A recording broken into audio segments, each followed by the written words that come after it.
What up, Canes fans? Before we get started, just wanted to talk to you guys about the Tank Brewery real quick. The Tank is located in the heart of Miami in Dade County at 5100 Northwest 72nd Avenue. This place is awesome. I've been there. The beer is outstanding. The food is great. Whether you're watching the Canes game, the Heat game there with your buddies, you're having a guys' night out, or you're having a date night with the missus, it's a great place to hang out. So you can order online at thetankbrewingtakeout.com or call them at 786-801-1554 for delivery or pickup. And here's the thing. If you use the promo code TANK4SUP, you will get free delivery on game days. And so that is TANK4SUP, the number 4, not spell it out, but Tank 4S up. So go check out our friends at the Tank Brewing. They've been great to us. So take it away, Jordan. All right. Also, we want you guys to check out our guy, Stickers by AB. That's at STICKERZ by AB. I've been ordering a bunch of stuff from him. We have a collaboration sticker that has our logo on it. So make sure you're checking him out. Give him a follow on Twitter. He's just a good dude, and he's helping us design our merch. So yeah, man, it's make sure you're supporting the good people that help us out here on Fours Up. You're listening to the Fours Up podcast with your host, Marsh. What up, Canes fans? It is the Fours Up podcast, presented to you by the Tank Brewery. It is Wednesday, October 21st. It's fall. The Canes are 4-1. Jordan's back on the show. Jordan, we missed you last time, man. Yeah, it was a bummer not being on, but Jay and Cam those guys are superstars. It was a good episode. I did. It was perfect. I didn't really have to say anything. I just kind of sat back and I did some chores. I was reading books. So I wanted to quickly ask you, how are you feeling after the Pitt game? The Pitt game was interesting. When we were texting throughout it. Yeah, we were getting very angry. Yeah. Well, I took over for the Fours Up account for the second half, and we lost like 10 followers in the third quarter, which was What was the tweet that you sent? Brace for 7-4, y'all. So the guy that runs our Twitter usually, he texted me later that night when he was running it again and goes like, dude, what did he do? Yeah, dude. Well, that was right after De'Aaron King threw his second interception, and we just looked like garbage. Like we hadn't put the game away at all. But the problem with Twitter, though, is that people will come back like 6 hours later and be like, wow, you're such an idiot. But in the moment, I think everyone felt the way I did. De'Aaron King had just thrown his second interception. He didn't look good. Obviously he padded his numbers a little bit towards the end of the game. But I don't have a problem with King. That's not the point I'm getting at. It was a very, very ugly win. Oh yeah. I'm not mad that we won, because if you remember the preview episode that we did, what I said was this game is about it was when we had the kid from the Pitt website. Mm-hmm. I said that this game is about Miami not beating themselves. This is about Miami conquering their mental issues in the locker room. And that's what we did. So I'm happy that we won because it's showing that there's a bright future. And that, maybe we can get away from 4-game losing streaks every season. Well, and you know what? It wasn't a pretty one at all. There were times, because I was running the State of the U Twitter, and I wanted to punch a hole through my wall. But you know what? It's not a huge step in for progress, but it's a step. Because we were both saying, I predicted 27-17, something like that. I didn't think that we were going to come up and, light up the scoreboard, put up 40 points. Pitt has a very, very good defensive line. And, we did what we had to do, even with the 2 interceptions and so many damn penalties, and and Pittsburgh being stopped in the red zone. We did enough. Yeah, and I guess to me the like perspective that sums up that game the best for the Hurricanes is that on some websites the spread going into the game was Canes minus 13.5, and that was with Kenny Pickett. Okay, and so they have a backup quarterback in play instead, and the line didn't move, and we still didn't cover that line. So if you're not covering on a spread that was supposed to be for the starter, but you actually played the backup, like that just explains how that game went. It was a win. I took the Canes minus 10.5, so. Yeah, well, I mean, you found a good one, so they would have covered that. But on I think it was on CBS or something, they had the line at minus 13.5, which we didn't cover.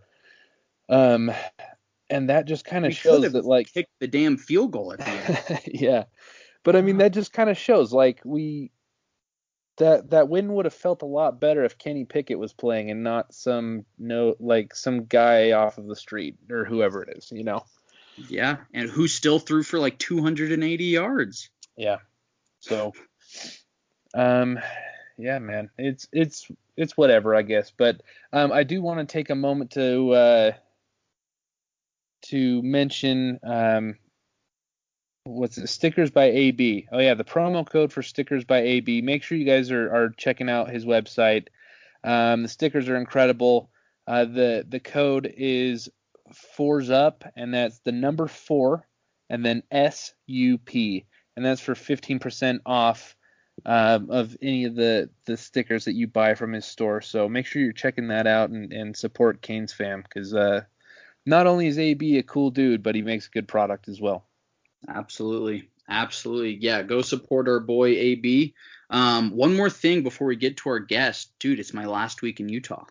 What? Yeah. Like a week from today, I'll be driving through the middle of nowhere, Texas. Man. That blows, man. I mean, I'm excited for you, but I'm very, very excited. Like, I can't wait to actually like get down there, but it's sad, man. Yeah. Like, Utah's yeah, but I mean, I don't know. People crap on Utah a lot, but I think it's a good place. I've traveled quite a bit, and I always love coming back. So yeah, can't beat Utah, man. Okay, so should we bring on our boy? Yeah, let's do it. Parker, what's up, man? Hey, how's it going, guys? Parker, what's going on, brother? Oh, just pouring over the spreadsheets, trying to figure out how I can solve college football before the weekend gets here. Yeah. Okay, so we now welcome on friend of the show and our favorite Texan, Parker from PurpleTheory. He's back on the show. How's football season treating you, brother? Well, I'm a TCU fan, and TCU is 1-2 with 2 heartbreaking 1-score losses and a cardiac arrest-inducing 1-score win. So it's been pretty stressful so far. Yeah, I mean, if it wasn't the Canes have not stressed me out, but the Cowboys, I mean, they are making my life a living hell. I'm sure you are well aware of the catastrophe that's going on in Dallas. Yeah, and shout out to everyone who thought that changing quarterbacks was actually going to be a blessing in disguise, and not realizing that there are far more problems than the quarterback in Dallas. Yeah. And just so you know, Parker, Marsh just gave you some high praise. He called you our favorite Texan, and De'Aaron King is a Texan. So yeah, I guess you feel special now, huh? Yeah, you should. I feel honored there. That's great. Okay, so let's get into this Canes offense. We're 4-1 right now. First 3 games of the year, I mean, we average like 45 points a game, 47 against Louisville, 52 against FSU. We're firing on all cylinders, and then we play Clemson. And you said that you were thinking of taking Miami in that game. I remember.